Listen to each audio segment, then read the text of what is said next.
It's teacher versus student in our main event of the evening. Gentlemen, raise your beverages. It is an NXT party.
Welcome everybody to the NXT party for episode number 76 of NXT UK. I'm the Rated R reviewer Stefan Osborne, joined as always by the General Jerry Slaughter. Good morning, wrestling fans. And tonight we've got the Simple Man Noah Foster and the Cleaver Colin Andrew. How's it going, fellas?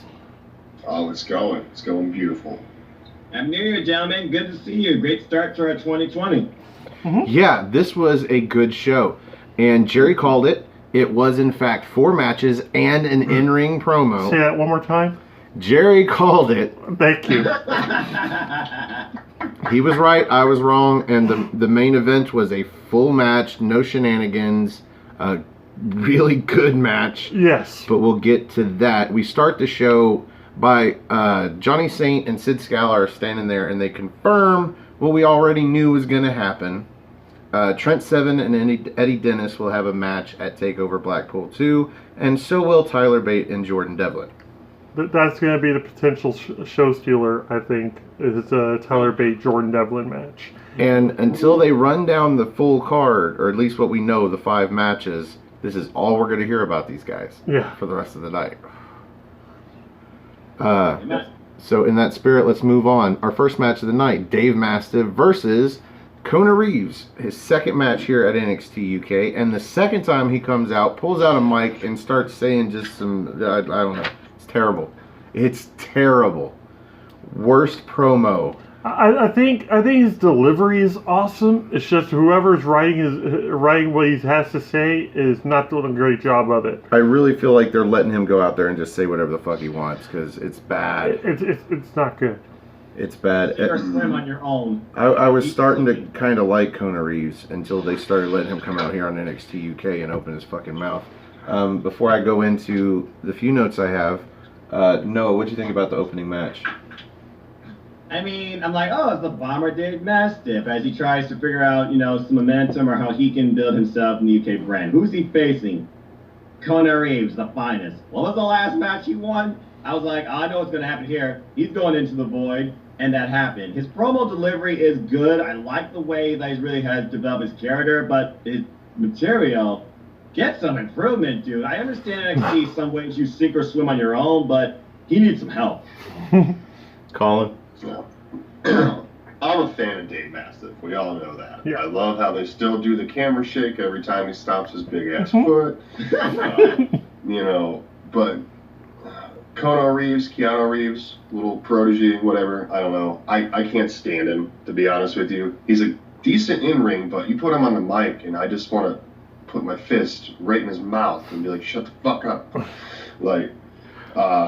Decent opening match. We saw Mastiff come out hard right in the beginning. Some nice power moves and stuff, but really wasn't anything to write home and tell mom about from this match, but I thought it was a good opening match, and hopefully we see more from Dave Mastiff here soon in a bigger way, because no pun intended, he deserves it. So well, we get a hint of that later, but in the meantime, Jerry, He got rid of the Vader gear. That's the first thing you and I kind of noticed about. He's not wearing that black and red stuff anymore. He just looks like he's a walking advertisement for all sorts of different wrestling. He has a grenade on his dick. On his new wrestling. I'm not being funny. I mean, although that is funny, I'm not being funny. Like, he has his grenade painted on his dick. I'm aware. That's all I remember about his outfit. Yeah, Joey Ryan is probably still more powerful. They have written on the back, Om something. I couldn't make it out. Omi. Omi or some. Oh, it was. Only. I'm not sure. Did he have a Suplex brand vest? So yeah, he's like walking marquee. But we noticed this when Kona Reeves kind of takes over the match for a moment after throwing him into the steps face first a couple of times, and then when he's trying to get back in the ring, for some reason he gets back in the ring and the ref continues the count. He was at 7. He drops an 8 now. We're like, oh shit, Kona Reeves gonna win by countout. But the dumbass like reaches through the ring ropes and helps Dave Mastiff onto the apron. And you're like, you idiot. But when Dave goes to get back in the ring, Kona catches him with a couple of knees to the head, takes over for a moment, but eventually Mastiff hits him with a German suplex into the corner and rolls into the void. I like how he took the into the void. It looked like he was trying to work his way out of the corner, which is something people should do anyway, instead of just laying there. Even though, like, if it was Montez Ford, he probably would have let out that scream, and that would have been great. I don't like it. I don't like it as a finishing move. I think he needs a different finishing move. That can be a setup to it. Sure, fine, whatever. But the fact that he had to drag him halfway back into the ring just to pin him, it's like, you know what? If sure, Kona Reeves fine, but if it was opponent like I don't know, Tyler Bate or Jordan Devlin or any of the potential main event guys, they're gonna kick out if it takes you 3 seconds to drag him from the corner to a pin. What finishing move would you give him though? Fuck if I know. All I know is everybody that's big does that move, There's including too the many women's power division. bombs. Piper Niven does What do you into give the a guy void. like him? A choke? What else do you give him? You can't do like, a running senton. That's not going to be enough. Clearly, he can't do a super kick. Island Driver? What's that like Death Valley Driver thing Dream does when he comes running off with him? He grabs him in front and a roll through. But another person doing a DVD, I like Jerry's idea, the Island Driver, because that's what came to mind when you're like, what can he do? It's almost a pile driver, but not really. What Rikishi used to do, where he has him up over his shoulders. Okay. Or maybe even a Dominator. I'd be happy with that too. Hey, Bobby Lashley.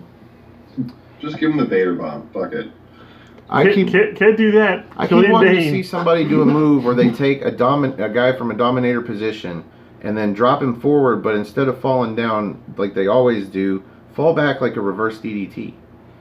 Because you've got him in a reverse DDT once he comes forward. But I got you. Anyway. Sure. Dave Mastiff wins with an Into the Void. But, I mean, seriously, we knew Dave Mastiff was going to win this match. There was not one point in this match where I was like, oh man, Kona Reeves, you're a lucky fella tonight.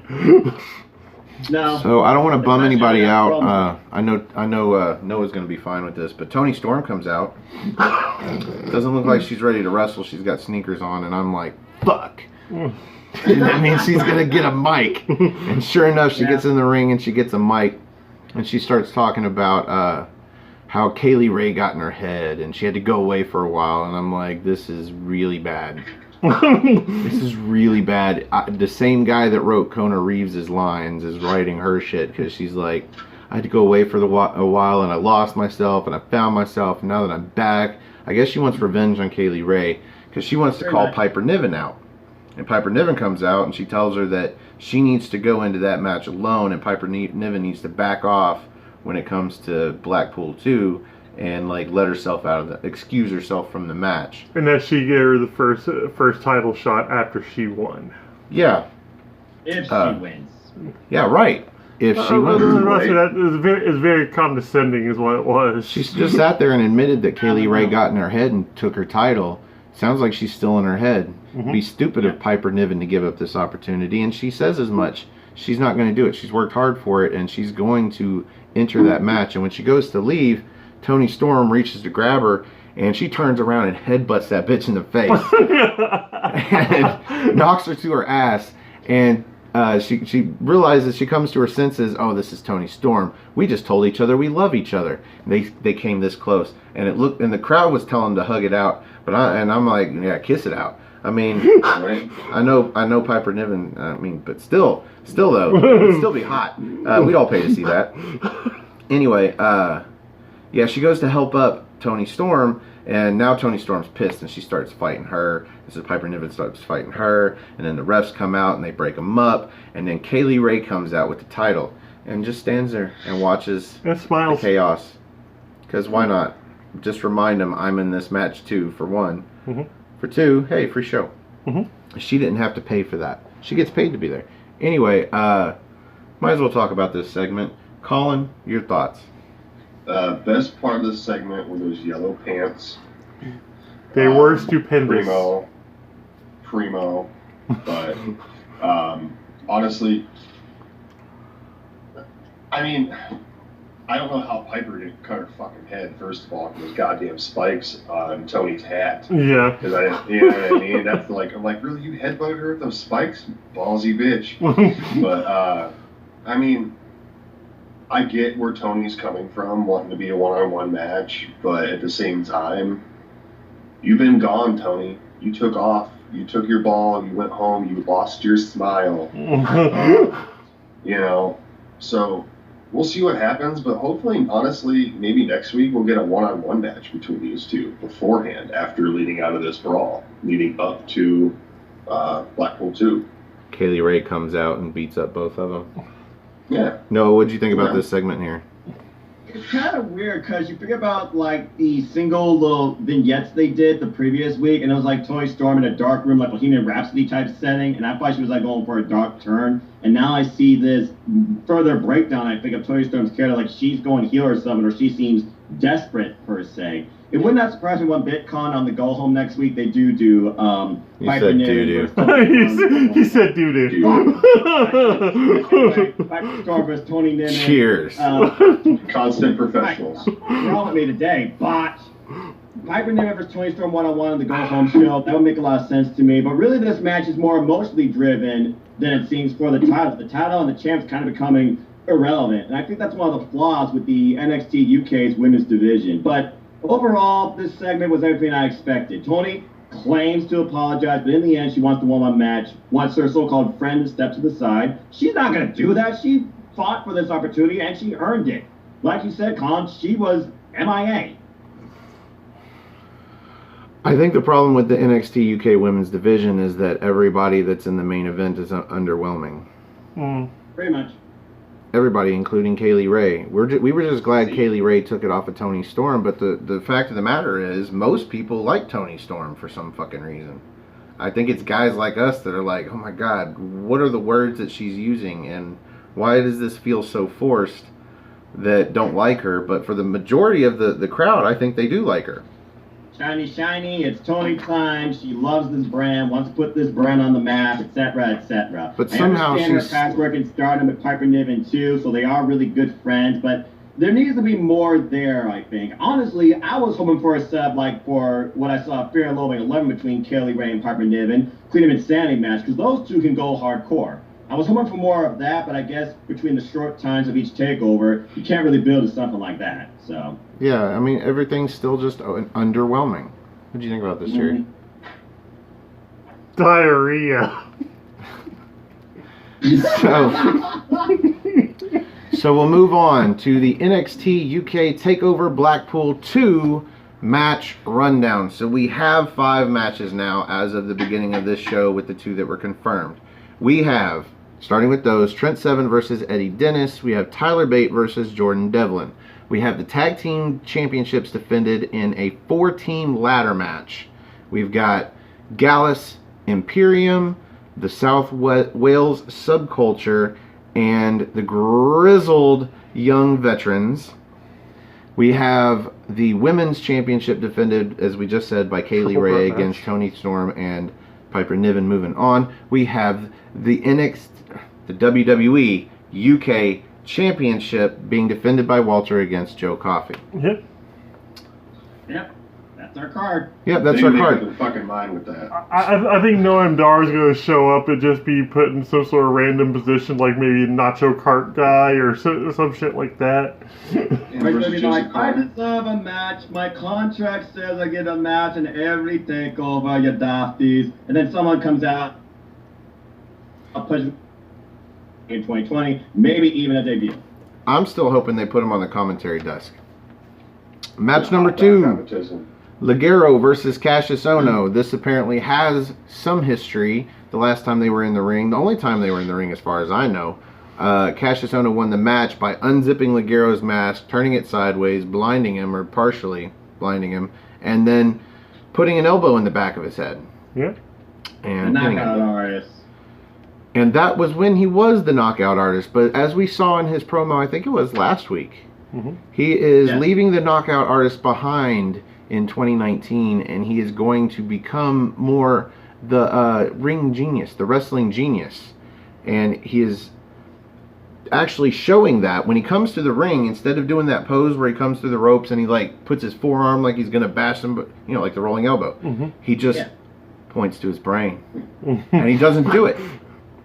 Great, I love it.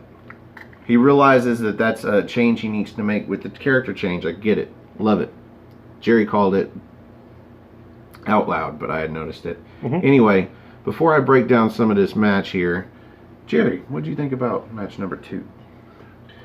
I wasn't really expecting much out of it. I knew Cassius Ohno was going to be coming out on top, but it was interesting to see how he was going to do it. Like if he was going to show any restraint doing any strikes, which he did a couple times. He like looked like he was going to go for something, but then he realized, I'm a wrestling genius, I don't need to be doing this, and he would just go into another version of the just another clutch or another just. It was just a great match. Well, it wasn't all chain wrestling. He did hit a senton at one point. He did some power moves, but yeah, he was trying to just wrestle his way to victory. Colin, what do you think about this match? Probably one of the better Ligero matches I've seen in a while. I like the part where Cassius Ohno gets jacked right in the fucking jaw by Ligero, and he's like on the ground. Whoa! Yep. Whoa, I'm trying to wrestle you, not fight you. And you know, like that made me laugh my ass off, to be honest with you. But I thought it was a decent match. You can see Ohno has gained some weight back, it looks like, because it looks like he was thinning down, and they say black's supposed to like thin you out, but he looked big as shit tonight. He fluctuates like mad. He's over there eating that British food, man. Right? Lots of fish and chips. Yeah, lay off the fish and chips, man. But I thought it was a good match. You saw him try to go for the mask again, you know, take a cheap way out of it and stuff. But I knew going into this, Ligero wasn't going to win, and the fact that Cassius won with a submission, I thought that was pretty cool. So, decent match for me. I enjoyed it. Would I watch it again? No, but yeah. Noah. I still miss Chris Hero. I will say this is an interesting turn for his character, and he really is trying to stick to it. I thought, really, like I said, I thought it was just all for play, and he was going to go knock him out. And like you said, he did some power moves, but definitely the fun moment of the match was when Ligero, who showed much more aggression here, I might add, he just dropped that boy, and he's like, what the hell are you doing? I'm trying to wrestle you. I'm not trying to fight you. And he did also go for the mask again, so he thought history was going to repeat itself. But in the end, he stuck to his so-called guns and won with the clutch, which is also a very common move, it seems, now in wrestling. But overall, not a bad match. It did surprise me one bit that Cassius Ohno won here, because Ligero still, I feel, lost in the shuffle. A better Ligero match, but one that I would not call, oh, I need to watch this again. Well said. Yeah, so for the most part of the match, Ohno had Ligero trying to tie him up in wrestling moves, and Ligero's trying to fight out of it and trying to get Ohno to have a fight, or his version of a wrestling match. And Lots of kicks. at one point, Ligero gets the upper hand. He sends Ono over the top rope over in the corner when he's running in and all the way to the outside, and then runs off the ropes and flips over the top rope at him, sends him back in the ring, comes off the top rope with a drop kick, still only gets a near fall. And then, after taking some punishment, he comes back again with a stunner and a sunset bomb, still only gets a near fall. He finally goes for the C4L, and Ono pushes him into the ropes, like neck first into the top rope, and then pulls him off onto the mat, slams him down kinda. It wasn't as hardcore as it probably could have been, but whatever. And ends up locking in the Cassius clutch, and just when you think maybe he was going to get to the ropes, he ends up giving up and tapping out. There you go. Cassius clutch was cool. It's like a twisting, crippler crossface. Yep. It used to be referred to as the hero's welcome. Like a reverse cravat into it. Anyway, yeah, he wins the match. Sweet. Good for you, Cassius Ohno. We got A-Kid outside, I think, at least in the backstage somewhere, getting interviewed and not saying a whole lot, but he gets interrupted really quickly by Joseph Connors, and of course he takes exception to that. This is my time. But honestly, Joseph Connors has won like 4 matches in a row, and A-Kid's, what, 2 for 3? Something like that. Because didn't he lose against Jordan Devlin? Mm-hmm. Yeah. And, yeah, Joseph Connors says he's going to end his win streak, and I'm like, he's got a win streak? Does he really? Anyway, yeah, this is going to set up a match between these two, I guess. Probably for this next week. It wouldn't shock me if it's next week. Yeah, probably. Yeah, me neither. Or the episode after TakeOver, because Joseph Connor's like, am I not worthy? As he keeps trying to prove a point. I am TakeOver worthy. As again, he's trying to find his place in the NXT UK, while A-Kid was just endorsing Tyler Bate and the TakeOver card, etc. So there's no doubt right now. The first episode, we're just trying to build feuds at this point. So you challenge Tyler Bate, not A-Kid. This is stupid. But whatever. Yeah. It gives him something to do. Hey, Colin, do you actually see A-Kid pulling off the win here, or is it going to be Joseph Connors all the way? Well, all right. So Joseph Connors has been around since, the beginning. He was in the inaugural tournament. Yeah. Then you got A-Kid. You coming in within the last, month and a half, 2 months at most. Mm-hmm. If that. So it's like, do you want to build someone new-ish, or do you want to put over someone who's been there for a while that hasn't been doing anything of relevance lately? This is easy. Joseph Connors won the triple threat with Travis Banks and Ligero. He's definitely going to win this match. Yeah, and he needs to. And right. I don't know what was spewing out of A-Kid's mouth at the beginning of this promo. Did anyone understand it? Oh, he was talking in his native tongue, but he was talking about how excited he was for a Tyler Bates match, like a takeover. And the second he said takeover is when Joseph Connor pretty much grabbed it and took over. Took over. I am worthy. So after this, Noah, any thoughts? Sorry. I mean, Joseph Connors, he's trying to find his place. I mean, simple as that. And now he's going to try and do it through A-Kid. There's no doubt in my mind he's going to have to win if he wants to keep up this whole stint of I am worthy. So, not much more besides that. Well, besides that, we've got Cassius Ohno backstage after his match getting interviewed for some reason. And he just says, I'm the ring genius, the wrestling genius, blah, blah, blah. Until he's confronted by Dave Mastiff, who says if he wants a real fight with a real British heavyweight, he's going to be round. Come find me. I'm here every day. That needs to be a dark match for TakeOver. Agreed. Ono and Mastiff, that'd get the crowd warmed up, and then also it'd be a cool show for that next week. Yep. Sounds good to me. Mm-hmm. Another good match. Not really. Oliver Carter and Ashton Smith versus The Outliers. That's Riddick Moss and Darian Mack. And these are the guys that lost to The Hunt a couple weeks ago because they think because they're just so big and powerful that they're automatically going to win. So they showboat a lot. Mm-hmm. They don't do a lot in the ring. Just what they do is like... You should do too! is really hard lariats and shit. Really hard punches that drops the guy for a while and they get to pose and mock him and blah, blah, blah. And that's their downfall. And they lost this match because they're fucking idiots. Noah, what'd you think about them losing this match here? Is this just trying to hype us for NXT versus NXT UK at Worlds Collide? What the hell was I watching? Unless you're truly telling me that the Outlaws are going to become an established tag team in the NXT UK division and not be squashed like Pretty Deadly, who probably would put up a better fight against Jordan Oliver and Ashton Smith. There's not really much more to say here except, holy cow, Ashton Smith probably got his first victory under NXT UK because I can't remember the last time the guy won. He hasn't. Has Oliver Carter? Yeah. No. No, so Oliver Carter even got like, a promo package and everything, hyping his debut. lost. And he's still lost. So this is big for both of them. It would have been big for any of them. It would have been their first win. Any way this went. Just so happens, finally, Oliver Carter and finally Ashton Smith, after over a year, get victories. And, Colin, what do you think about it? Well, first of all, Ashton Smith is like NXT's UK's version of Mojo Rawley, in my opinion. He's just the hype man. He's just always so fucking, so happy, just so full of energy. He's just happy to be there, I don't know, I thought, what's his name, Mac? Big Mac? Yeah. He's Darian Big Mac. Big Mac. Big Mac. I need a double cheeseburger now, over lettuce. Sorry. That's the Big Mac rap. Don't find son, no seeds on a bun. Be up in this drive-thru, order for two. I need a number 9, lock my shoe.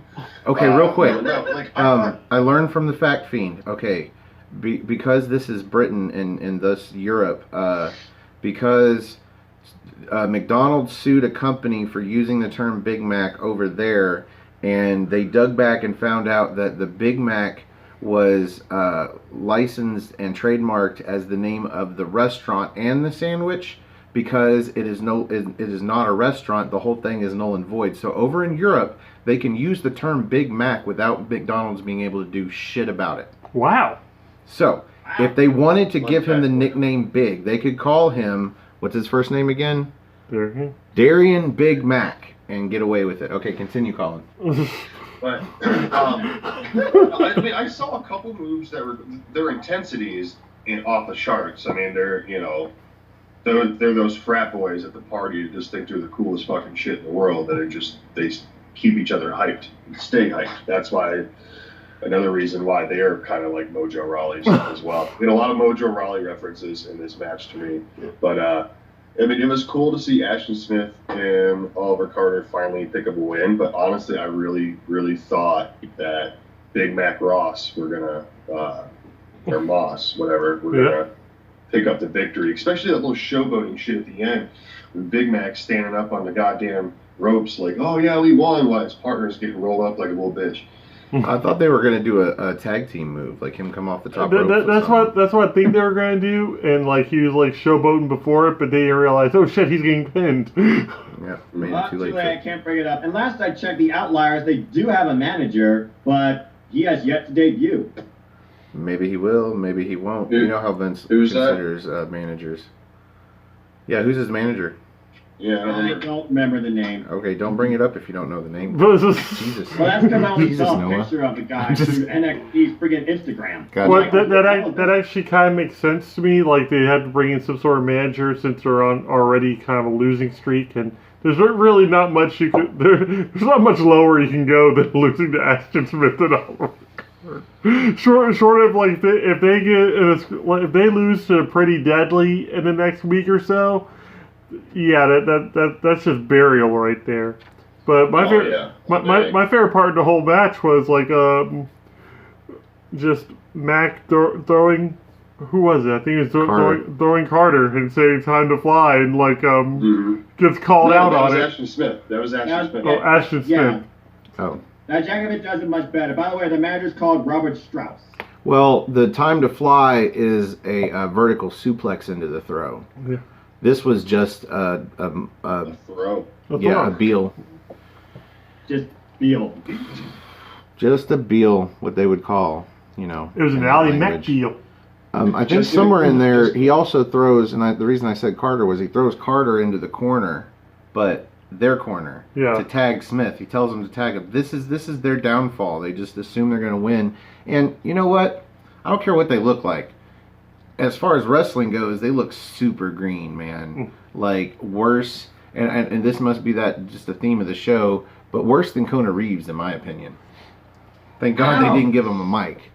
And one of the announcers said, I think Tom Phillips said he's been following Riddick Moss like since he's been there, and he's felt like Riddick Moss has been ready for any of the brands, Raw, SmackDown, or NXT for years. And I'm like, really? He doesn't look like it. He's been dwelling in the Performance Center for ages now, and then he had that Riddick Regimen thing that he did on NXT like television at one time, but after that we didn't see anything out of him until he started teaming here. And we saw like lost during that character stint too. We saw like 1.5 things out of him.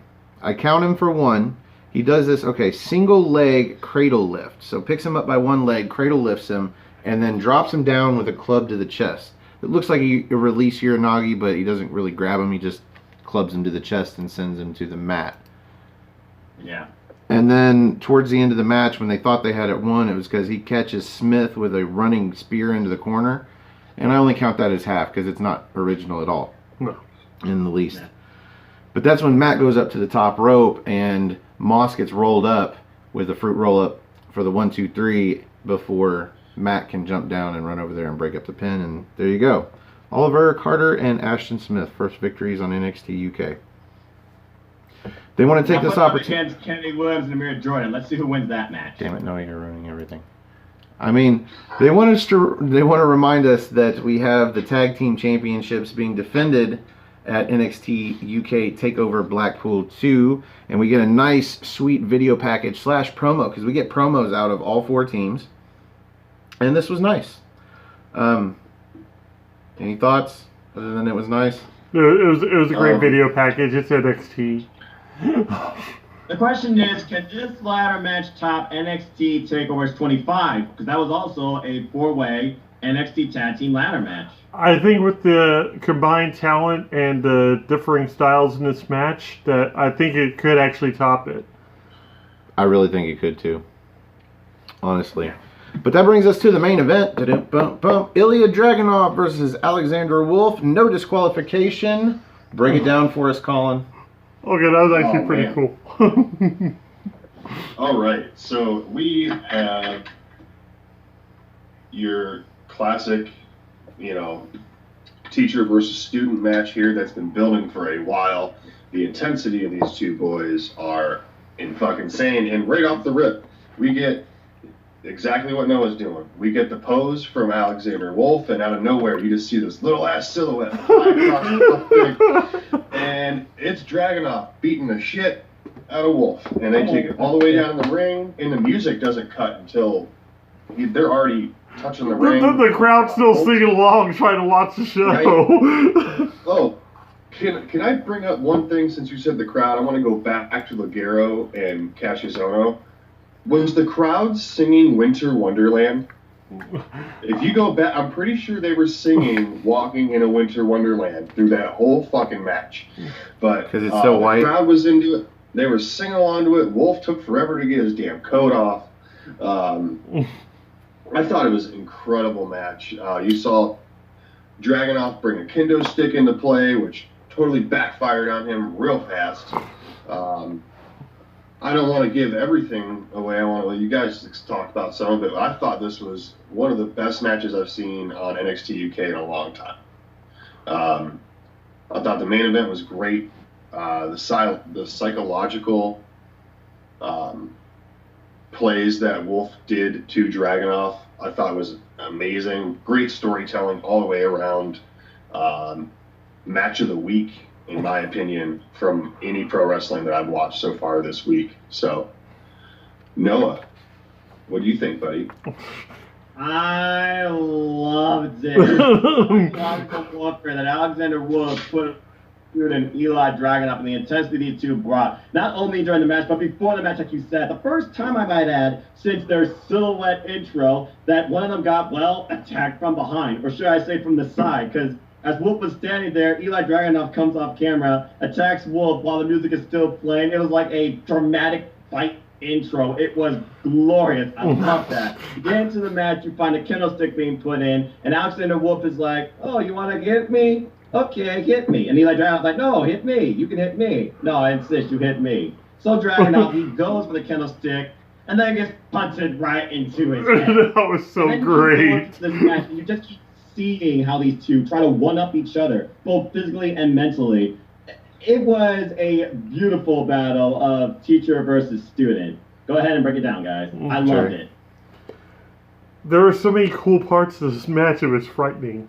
Like you had a whole bunch of chairs come into play, which like the German suplex onto the chairs followed up with the DDT onto the chair. You even called it yourself, but I thought, I'm like, man, that should be in the match right there. But It should have. It really should have. because that was an RVD like spike into the chair, and even then you got to see like a coast to coast out of Dragunov, which I don't think I've seen out of him yet, and you just saw a lot more coming out of these guys' arsenal. It was just a great match, and the brutality, especially what Wolf did to Dragunov during this match. My God. my favorite part in this entire match was the towards the end there, where he like Alexandre Wolfe decided he was going to just start picking apart Dragunov, like just smash his hand with the chairs, and then all of a sudden he just still has the wherewithal to pick him up and put him on like a Death Valley driver into a freaking table on the side. So, but yeah, the whole match was just great, front to back. It didn't stop. It didn't slow down. And it was just super intense. And I loved it. Yeah, you guys already broke down most of this match for me. From the silhouette, of course, that's got to start. Yeah. And I thought that was such a cool use of the silhouette. Yeah. And I was like, what the fuck is going on? I was like, waiting- who attacked him from back? No, Dragunov ran all the way up the fucking boom. I was wanting to see the whole Alexandre Wolfe like doing his like crazy look up to the ring, but I honestly don't even know if the bell rang. It did. It actually, the bell rang as soon as Dragunov attacked him, and the silhouette was still in the background, all the lights were still off, and music playing. Actually, the bell did ring right there. Yeah, and then they banned Gallus and Imperium from this NoDQ match. It literally was just these two. Well, much like you guys, one of my favorite parts was where Ilya gets the kendo stick, brings it in, and Wolf grabs it from him before he could use it, and Ilya's like, "Fine, hit me." And he taps his head, like, "Hit me in the head." And I'm like, well, first of all, I know that's not going to happen because they don't do shots to the head. So instead, Alexander's like, "You know what? Fuck you." And he sets it down. He's like, "You hit me in the head. I'm a bigger man than you." And Ilya's like, "Fine, I'll do it." And yeah, he takes the bait. He reaches down for the stick. It gets kicked in the fucking face. Ooh. And then he just starts twirling the like kendo stick like Jedi style with it. It was great. He locks in a choke with it and then lifts him up and backbreakers him over his knee. And then just starts bringing this thing across his face between the kendo stick and his chest. That's where his head's at. And just like in his mouth and shit. And I'm like, oh, that's gross. Let's see. Ilya hits a 6-1 kendo. So they're outside. He gets the kendo stick. And he does that 619 on the apron. Comes across and then just wings it over Wolf's face. Like, I know he got his arms up. But it was right across the fucking face. Barely. Holy shit. Barely. Oh, that's why I said that. I'm like, that could have ended badly. Yep. You poke your eye out. Let's see. And then he runs up top, and Wolf picks up a chair and throws it and smacks him in the face. Then gets up there and hits a DVD onto the apron, which was devastating. Dragunov hits that coast to coast with a chair, gets a near fall off of it. That was unbelievable for me, though, because Alexandre Wolfe is holding up the chair like this. Yeah. I'm like, fuck, man. Yeah. They were trying not to show him. Credit to the camera guys, but still. Yeah. Wolf pulls Ilya off the top rope after slipping out of a superplex attempt. And he lands face first on the top rope, or on the top turnbuckle. Then catches a German onto the chairs that Ilya piled up in the ring. Then he picks him up and, like he said, DDTs him onto the chair, spikes his head, goes for a pin. Somehow Ilja kicks out, and I'm like, I don't think I've ever seen anybody take a DDT on a chair and kick out. Like, that's a finishing move. That's usually an end. That's usually an end. Anyway, so Wolfe gets up and attacks him with the chair, slams his throat across the chair, Undertaker style, and then ends up, like Jerry said, shutting the chair, slamming it shut into both of his hands, leaving his hands inoperable. He gave him Pac-Man claws. But somehow Strong hand, child. he takes one too many swings with the chair. Ilja ducks, and he hits him with something, and then Death Valley drives his ass through the table, and then hits the Torpedo Moscow. 1, 2, 3. Ilja wins. Holy shit. For a second. Yeah, until Marcel Bartel and Fabian Eichner come out. They come out, beat the shit out of him, and then they hit that last ride equipped with a European uppercut off the middle rope. European bomb. The European bomb. And then they go to pose with Walter, who comes out on stage, and then he goes to walk to the ring, and he gets dropped with a... Was it an All Raw Best for the Bells, or was it an elbow? Yes. No, it was the discus lariat. Joe Coffey drops him and runs, because, of course, Bartel and Eichner are coming out to make the save. But Bartel, Eichner, and Wolfe are like, watch out! Which is what let him hit an All Raw Best for the Bells, because you have to do that to the dude's front. Otherwise, it's a different move. Mm-hmm. It's more like what Cassius Ohno would do. Mm-hmm. Anyway, that brings us to the end of NXT UK. And here on the NXT party, we like to rate the main event using the... No. We use NXT. Good old-fashioned NXT. Has nothing to do with the general. My bad. So, guys, let's start with Noah. Mr. Foster, simple man. Out of 5 spots of NXT, where do you rate the main event? It was a battle of can the protege exceed the teacher? Yes, he did. There was physicality, there was brutality, there was, like I said, psychological warfare, and I loved every minute of this. What a definitive end to their feud, too. The match alone is definitely a 4-star classic for me. Colin? I'm going to go 4 1/4 on this one. I thought it was a great way to start out the new year with the main event. Couldn't really ask for anything more. Maybe another table spot would have been cool, but besides I that, imagine a little longer. I gotta be honest with you. but besides that, I thought this main event was great. So I'm going to go 4 1/4 spots T. Jerry? I'm going to actually say 4.5. Because for me, the match was already solid and everything. And that automatically gives it a 4. And then just everything about the match, psychology-wise and everything, that bumped it up an extra bit for me. And then Joe Coffey showing up at the end and taking out Walter. That just adds a little bit more fuel to the fire for them, because we really haven't had much interaction short of like the negotiations that they did between Joe and Walter. There hasn't been any physicality really whatsoever.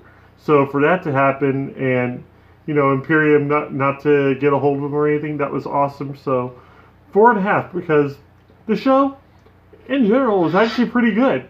I thought some of the matches moved kind of sluggish at some point, but otherwise we had a great night of wrestling. So 4.5.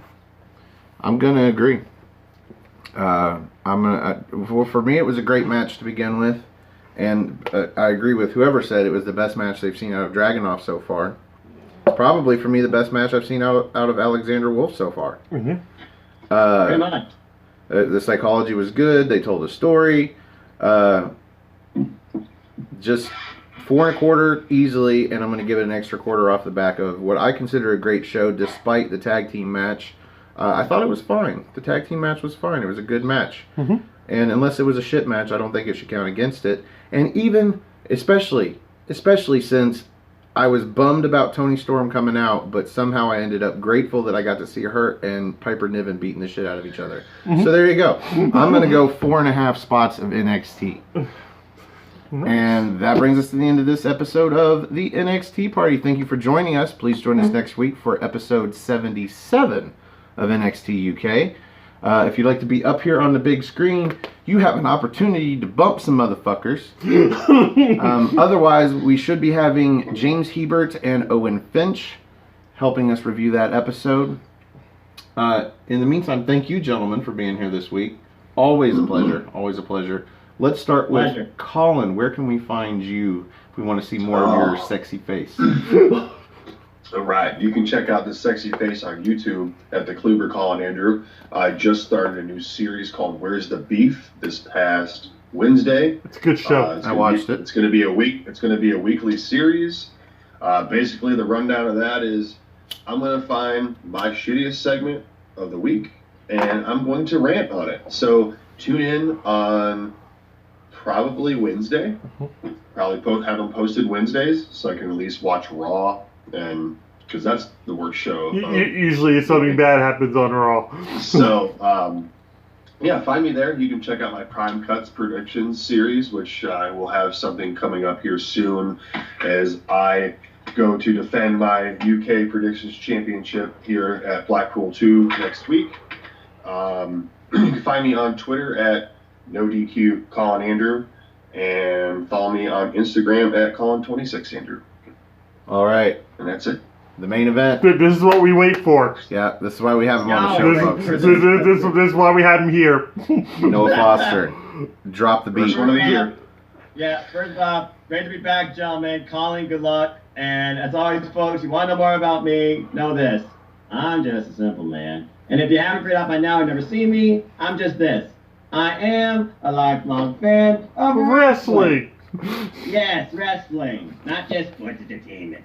So if you want to follow me and talk anything wrestling, the 5 brands of WWE, AEW, Japan Pro Wrestling, Ring of Honor, Impact, Independent Wrestling, Sport Pro Wrestling, folks, and even the NWA. Look me up on Twitter, NoDQ.com/Noah. It takes you to my Twitter page. I also have an Instagram, so you can follow me, #SoManInLife. I'll give you food, a good morning, and wrestling moments, and Foster1916 on Instagram. Or follow my little YouTube channel here at youtube.com/user/NoahFoster210. You'll find all sorts of wrestling content there and nice, neat, organized plays for you. Reviews, recaps, simple takes, special one-off series, summaries, predictions. You name it, it's there. It's wrestling. Stay tuned as I'll be working with Team NoDQ this week to predict Wrestle Kingdom 14 in its entirety. I'll also be doing reviews after each show and New Year's Dash as well. I'll be back with these gentlemen next week after the NXT UK go home as we kick off the NXT League, where I am the inaugural winner. But Colin, you are right. You are the champion of the UK wing.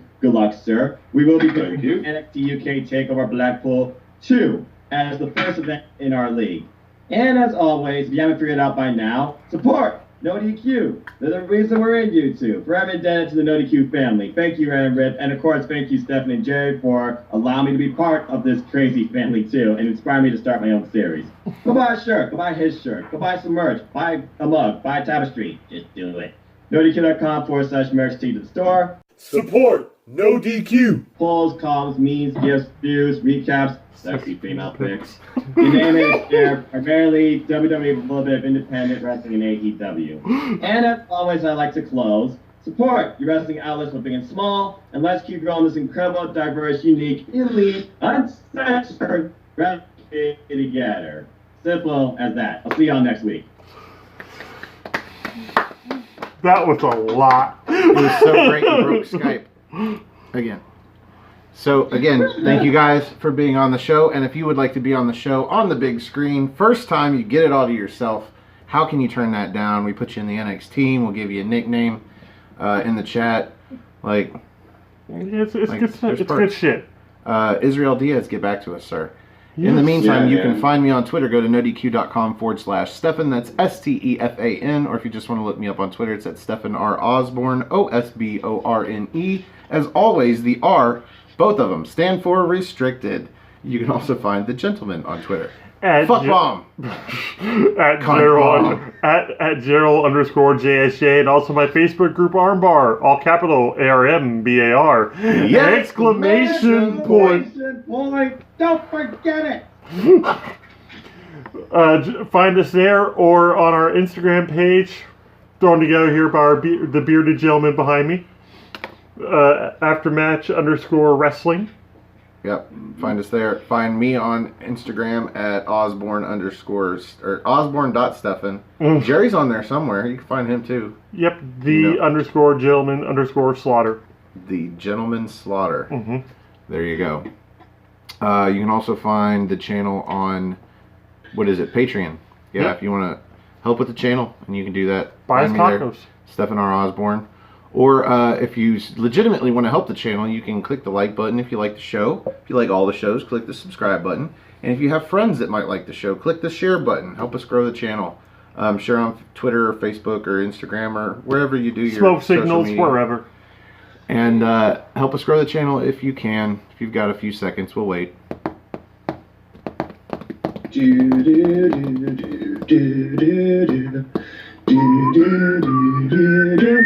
You share that shit now. Thank you for sharing our post. Nice. So if that wasn't enough time, I do apologize, but you can pause the I can video. do it again if you want. Or if you like me, the video goes down to the bottom while you do other shit. Which is nice. YouTube Premium. Otherwise, for the Cleaver Colin Andrew, for the Simple Man Noah Foster, for the Gentleman Jerry Slaughter, I am Wiz Fresh, the Fresh Wizard of NoDQ, folks.